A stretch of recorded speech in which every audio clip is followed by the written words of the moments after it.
When did you figure that this is going to be a career path? Naturally, I was drawn towards musical people, and they told me that why don't you try, at least give it a shot. We used to keep making all these bands with no ambition or anything. We used to just rehearse. Oh, I know I'm better than Of course. so many people. I can do it so well. And boy, was I wrong. What did you learn in Bengali cinema that you think has truly, in play back there, that has truly served you here today? I think definitely the most important thing would be how to. I was the happiest when I heard Sunidhi Chauhan's voice. I used to worship her. What made you move to Mumbai? Boredom, because I was very bored. Someone asked me to come to Veera Desai at 1 p.m. and I checked the map. I was like, what? This cannot be true because it's showing. The good thing about Mumbai is that people are very receptive. If you are, if you show any kind of promise, they want to, make use of you.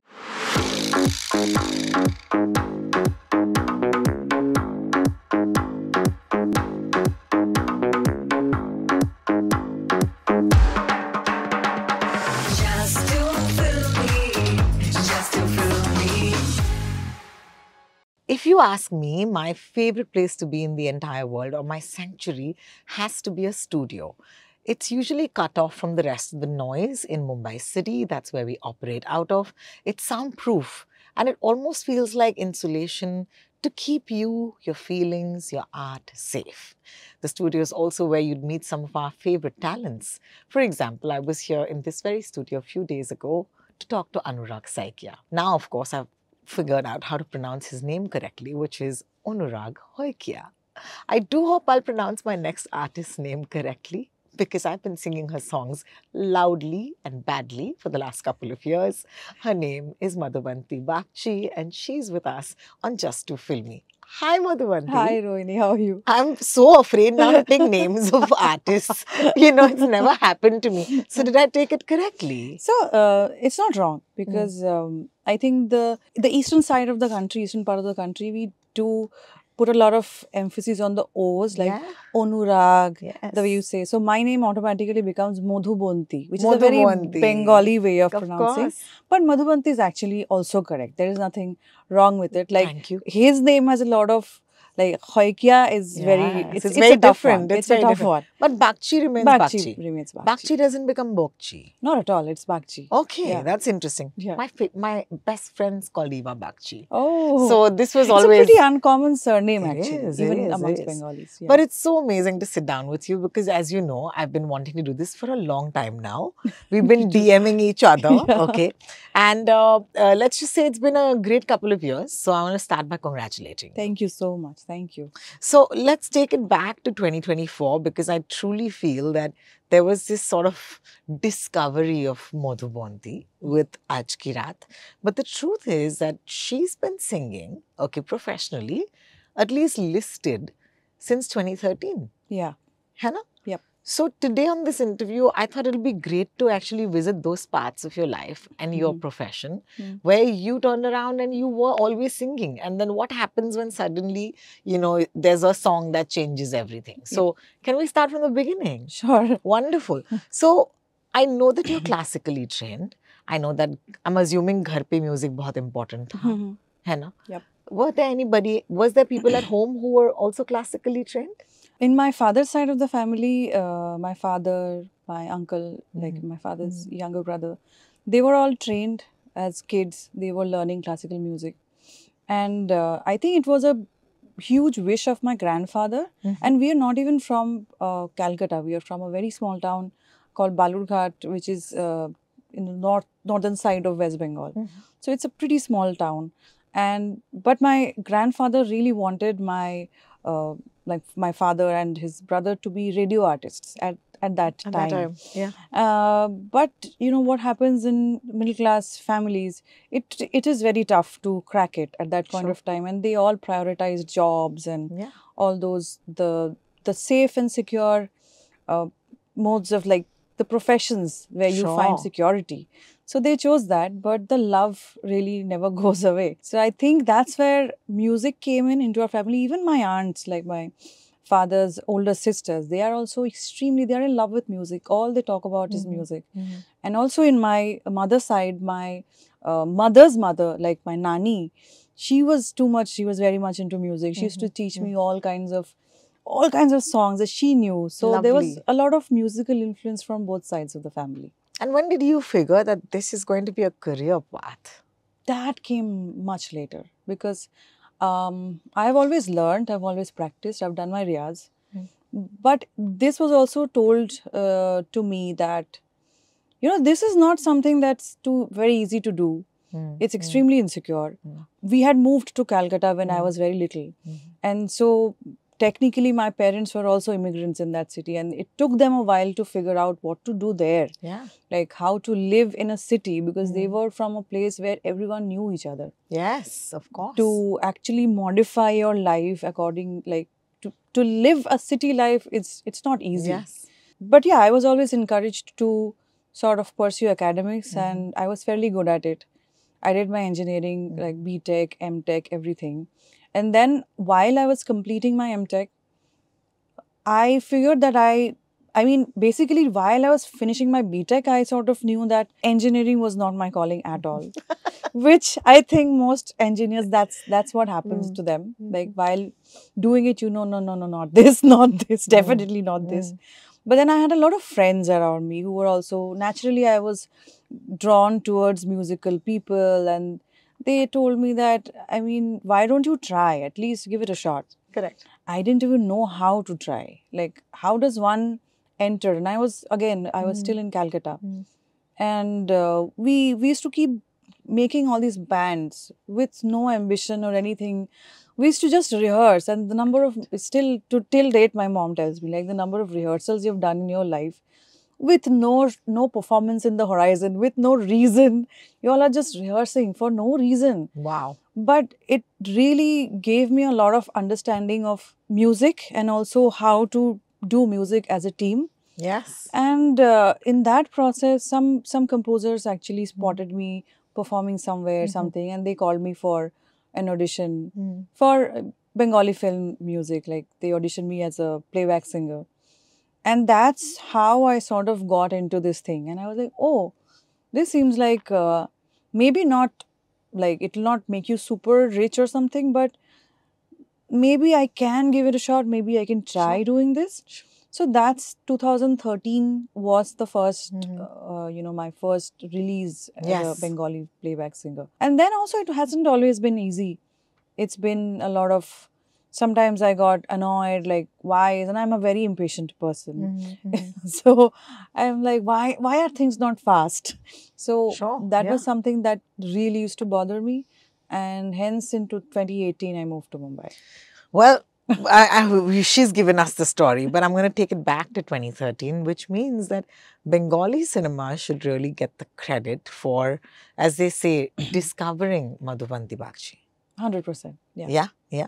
So explain to me how a girl who learns classical music can also function in rock bands. I'm assuming they're rock bands. Yeah. The rock bands. Yeah. And then there's playback. Okay, Yeah. these are all different skill sets. Yeah. So did you at that time also understand कि ये इसकी demand कुछ और है, इसकी requirement कुछ और है, and how are you navigating these different needs, these different modes of music? Interesting that you would ask that. Actually, it took me a long time to understand what is the difference. Because as a student of classical music, and also I was pretty young at that point of time, I had a bit of, you can say, snobbery. Yeah, of course. That, oh, I know I'm better than course. so many people. I can do it so well. And boy, was I wrong. Because the day I was called for audition, and by that time I was heavily influenced by a lot of rock and metal music, especially, which was not, my parents were not very happy about it. Can imagine. Like, I was very hardcore into metal, and I still listen to metal quite often. So for my audition, they said that it's a pretty much it's a chick flick. So we're going to do some pop music. So if you can sing anything, maybe rock will also do, but do something which is not classical or Indian in nature. And I was like, okay, that works. I'll sing Sweet Child of Mine. And I was very excited. And I sang it, and they were happy about it. Like, they were like, yeah, that's nice, that's nice. And they said, okay, come this side and just listen to it. And they played it, and मेरे अंदर जो reaction हुआ ना, I was like, what is this? This is so bad. This is absolutely horrifying. Amazing. Is Yeah, this yeah, yeah. how I sing? Yeah. Because if this is how I'm going to sing, like I don't think I can have a career. Sure. Because this is really bad. Sure. I had no idea that how much had to be toned down, volume-wise or gain-wise, power-wise, because the projection of Indian classical music is way too high and way too different, actually. That with how to modify or modulate your voice when you're doing different kinds of Correct. songs. It took me a while to learn that. Then I realized that, okay, I actually have to sing these songs and maybe record it on phone or just listen to it very carefully and sing it as close to the original as possible. Sure.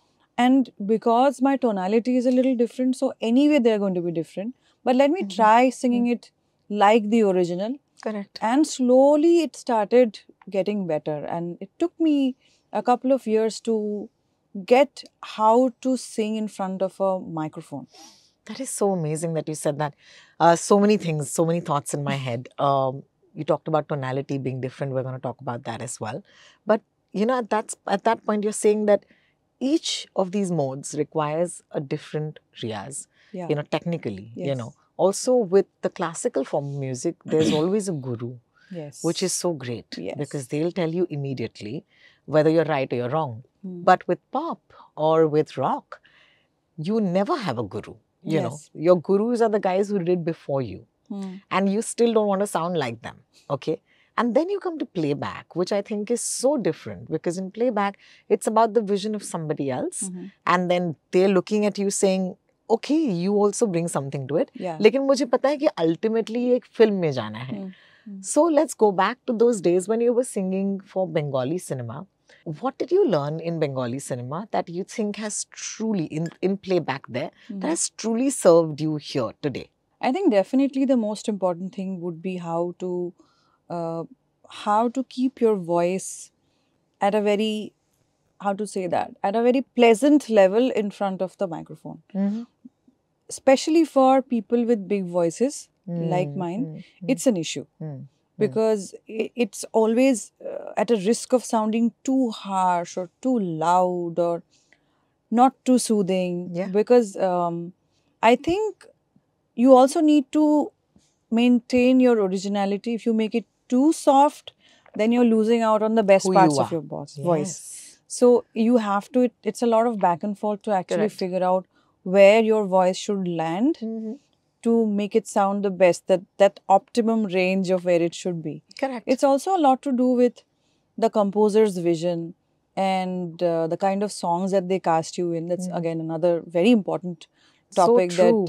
that needs to be touched upon, because a lot of credit, especially in the case of playback singers, it goes to the composer, because if it's a bad casting, because a song, then all parties are losing out. Losing. Correct.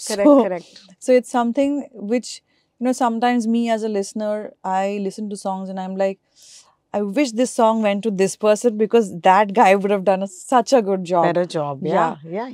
Just for the tonality. You know, an amazing thing that I find is so hard in this business, in the music business, and I think a lot of people have told me about it, where they used to sing for other singers before they come and did the final dub. Right. And I find that so hard because I was like, agar ye mere saath hota, as somebody who's been a radio professional, imagine I voice something, somebody else comes and voices it. How would I feel? But then singers have told me over time, no, it's the way it is, because you need someone to come in and sing it first. Yeah. That song gets ready. Composer also needs a chance to listen to it with a voice, and then when the artist is free, they'll come and How did you ever face this? And has there ever been songs that you've sung that were eventually not in your voice? Have you ever faced this situation? I have, but I feel that I was not called into the studio with the intention of a scratch. Maybe the composers just wanted to try out my voice to see how it's sounding. Okay. Because I feel that when when a voice like mine is usually like a singer like me is usually called into the studio, the composer already has a certain vision. Correct. Because it is not the regular thing that you're hearing, because you have to adjust the range in a certain way. Yes. Not everyone will sing in the same range as me. You have to sort of pull it down and or maybe pull it up in a. So I felt that the very few times it has happened, I think that it has been because probably the song didn't suit me or Okay. I didn't do a good job. So and it happens, and there is It does, no? there is no way I it is very silly if I become मतलब दिल arrogant छोटा about. नहीं करना चाहिए. नहीं, बिल्कुल भी नहीं, because sometimes you know you have to be honest with yourself. Not sometimes, all the time. Because at the end of the day, you know if you have done a good job or not. Fair. You know Wow. it. Wow. There are times when I have sung a song and I like, and I've told them, in fact, in Aaj Ki Raat as well. The first time I sang the song, I told Sachin Jigar that, can I sing it a couple of more times? Because I don't think this is the best. And I feel that as singers, it's very important for us to be honest with ourselves. There are times when I've sung a song and I absolutely know that this has been nailed. This is the best. I don't need to do it again. And I completely Correct. forget about it. Correct. But if it's at the back of my mind and it's bothering me that maybe I could have done a better job, then, you know, you might not be lucky enough for that person to give you that next chance. Yeah. They might just get someone who will 100% do a better job. And nail it. And nail it. And nail it for that song in that Absolutely. situation. You have mentioned in this interview so many times for voices like mine, or, you know, I'm aware of my voice. Growing up, I would always think that my voice is not feminine enough.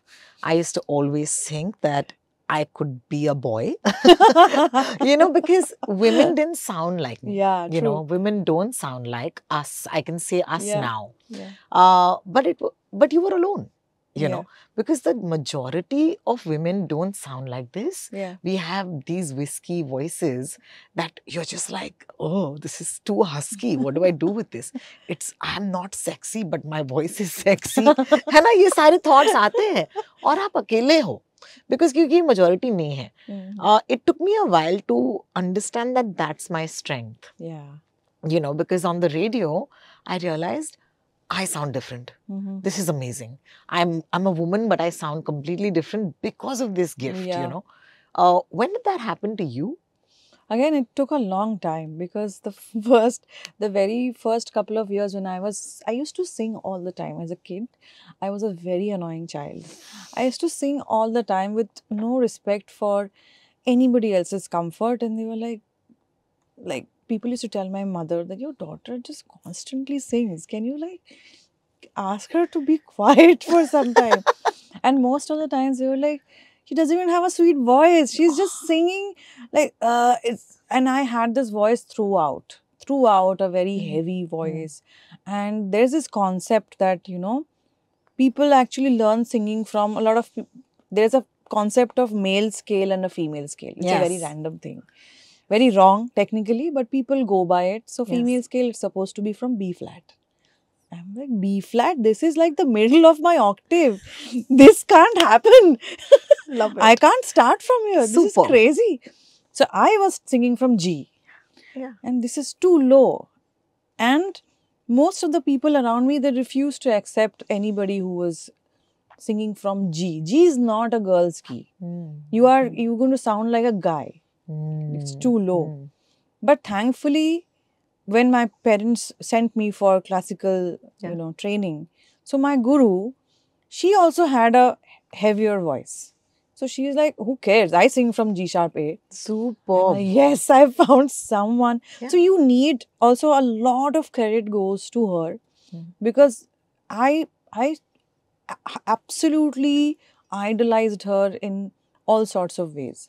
Because she was this very strong, independent woman. She's unmarried, and she lives all by herself, and she's extremely cool. She's also very strict. People are scared of her, and she sings. Sounds like me. What's her name?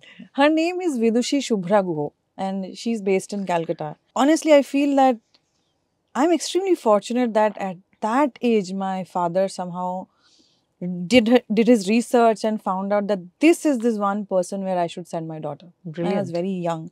She was initially not very interested in taking in a kid because I was too young to learn all those, very hardcore classical music. But she heard me for a couple of days and she said that, okay, you keep coming, but so there are a certain bunch of conditions that you have to basically do exactly what I ask you to do, and that goes for your parents as well. Your parents can't come and tell me, and basically she had that conversation with my parents that you guys cannot come and tell me that maybe she should learn this. I decide what she's going to learn or not. So there were like 4 or 5 years and I was learning the same rag, and I did not have the courage to even say a single time that maybe can we learn something? Can we do something else today? Because it was completely up to her. Wow. So she was one of the primary reasons why I felt confident with my voice Brilliant. when I was Yes. learning classical music, because I felt that in classical music you will find a lot of unconventional voices. It's so funny because I was thinking about this on my way here, that the voice that we have is almost the equivalent of having brown women lead white films. Yeah. Which is so weird Yeah. because there's so many of us, but still it's an anomaly. Mhm. And I just felt, there's something there, saying Yeah. that the way that you celebrate Priyanka Chopra today, Mhm. being this brown girl, in American cinema, is how we should be celebrating a voice like Madhubanti Bagchi, because the truth is that the scape or the scope for the Hindi film heroine has always been, and to be fair, Kavita ji, Yeah. Kavita ji तो फिर भी अलग थी, but Alka ji is gold standard, Yeah. Like Juhi Chawla, Alka Yagnik is where it was. Yeah. You were just like, she's so melodious, she's so lovely. Kavita ji was slightly more classical in her approach. You could hear it, like 1942, a love story and all. You're just like, oh my God. And she had a slightly different voice, which is slightly heavier. And before that, of course, you had the golder standard, which is the platinum standard, which is Lata ji. So the Hindi film, playback for female was always, for the lack of saying, I wouldn't say shrill, but sweet. Very sweet. Sweet. And the voice character, the voice quality that you would carry, okay, or even an Asha ji at that point. If you think about it, Asha Bhosle's voice, one of the greatest voices of all time, was always given to Helen ji. Yeah. And then it was just that. And I feel like these classifications are great, but I think they serve as like, वो हमें बांध देते हैं, 100%. Did you ever feel like there was no representation for your sort of voice in Hindi cinema? I think I was the happiest when I heard Sunidhi Chauhan's voice. Sunidhi ma'am's voice was it. Yeah. I was like, wow, if she is there, then, I mean, I didn't have a lot of playback ambition at that point of time, but I enjoyed listening to her so much because after a long period of a lot of sweet voices came this one voice. And also because she can mold it in different ways. She can also become very naive. She can also become this bold voice. Yeah. She can also be extremely seductive. So she can do all sorts of voices. She's extremely versatile. So when I heard that, I was like, this is the true representation of a different kind of a voice that I, as an audience, because I was purely an audience at that time, and I really enjoyed. And I used to worship her, like, whenever her voice came onto the radio, I was like, wow, this is amazing. And I would just constantly look for her voice on the radio because it instantly stands out. It instantly stands out. And also because if your voice is a particular type, if you have a certain bold persona in your voice as well, you also, it's a weird thing, but you also can't have it represented on screen in a very silly or an ambi-pamby way. Yeah, it has to have a certain character to it. So true. The voice actually makes the character demand some sort of confidence. because the voice is so confident. 100%. Wow, man, I love this little. It's very nice talking to you because, as I said, there's heavy identification. But Yeah. you're right about Sunidhi because I think that with Sunidhi's voice, women just started sounding bolder, more Bolder, confident, yeah. and it's a very different sort of scape now. However, when you came into let's talk about that move. When you came in from Calcutta to Bombay, or Calcutta to Mumbai. Did you want it at that time? And how does a girl who's kind of cracked a little bit in Calcutta, is it the confidence, the guts, is it a push from the parents? What made you move to Mumbai? Boredom, because I was very bored. Love this interview. I was extremely bored because I do get bored if I have nothing to kind of do. As in, I need to see in the horizon that these are all the new things that I can do. Nice. So Yeah. it can happen to me right now as well. Like I'm saying it in a, like if I'm doing 4 or 5 years of only playback singing and nothing new happening, then I'll be very bored and I'll be anxious inside. So in Calcutta, that's the same thing that was happening with me. And I was constantly, like I could see I had a couple of hits over there. I started performing live and I could see where it would go. I could see what's the max that it would achieve. And I was not okay with it.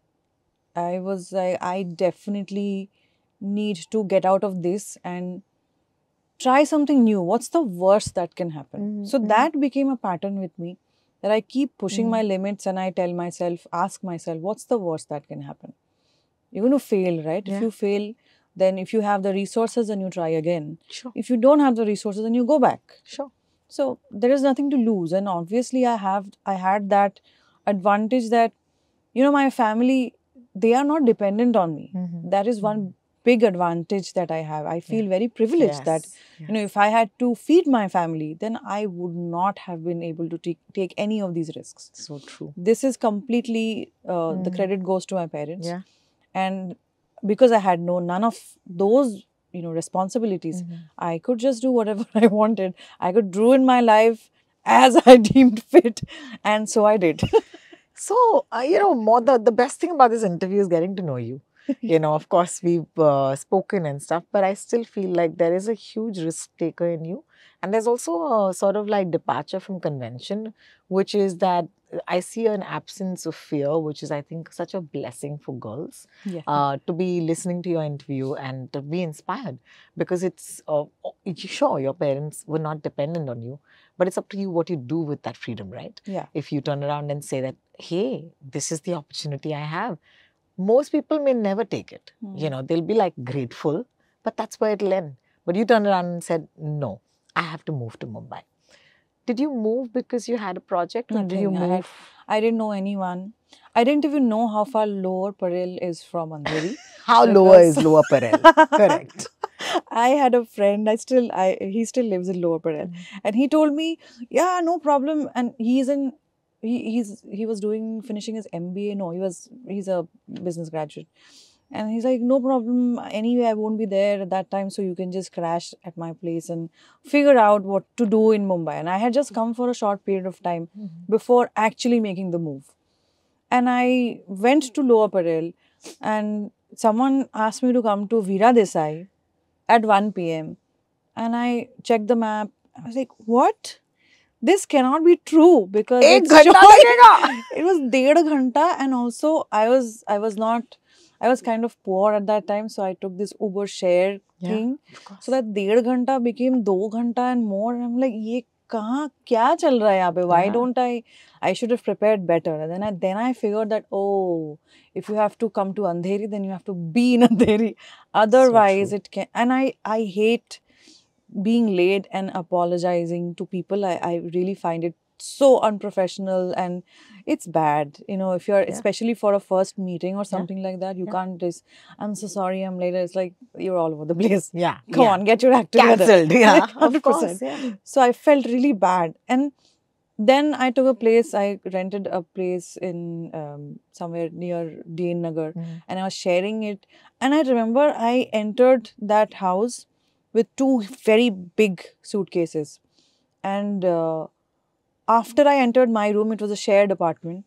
I realized that, oh, This does not come with a bed or anything. It's just a room. And it took me good half an hour to kind of rethink my whole whatever Sure. I had thought that, oh my God, I'm going to go do. Like, did I even do the right thing? Why am I here in a room with no furniture? All the other guys have worked, they have left. Yeah. I'm just sitting here and I have no work as well. Oh I my have no God. friends. Yeah. I'm just here with 2 suitcases. What am I going to do? So it was very weird the first couple of days. And then I started reaching out to people on social media. Facebook was very popular at that time. And dheere dheere, the good thing about Mumbai is that people are very receptive. If you Yes. are, if you show any kind of promise, they Yes. want to, you know, make use of you. They want like, तू कुछ कर, तू इसमें ये कर ले, इसको call कर ले, इसका नंबर देता हूँ, इसको मैसेज कर. So tons of people helped me out at that point of time. But I had no idea what is going to happen. पैसे कहाँ से आएंगे? Because I was just living off of my savings at that time. I knew that, okay, I can pay my rent for 6 to 7 months. Yeah. That's it. I don't know what is going to happen after that. But I took that risk because I know that, okay, in the 7th month, if I still can't figure it out, then maybe I'll go back. Wow, wow. I love this story. It's been 7 months. Madhubanti's moved to Mumbai. And this is almost like a show or a series that she's narrating. We're going to say a quick bye to you right now, guys, because I feel like the next episode is going to be Madhubanti in Mumbai. The Mumbai years, which is 2018 to until now, which is 2025. Am I right? Yep. In terms of the dates. And what a glorious, sort of like 7 years that's been. These 7 years in part 2 coming up in just a little bit. This is Just Two Filmy. See you soon.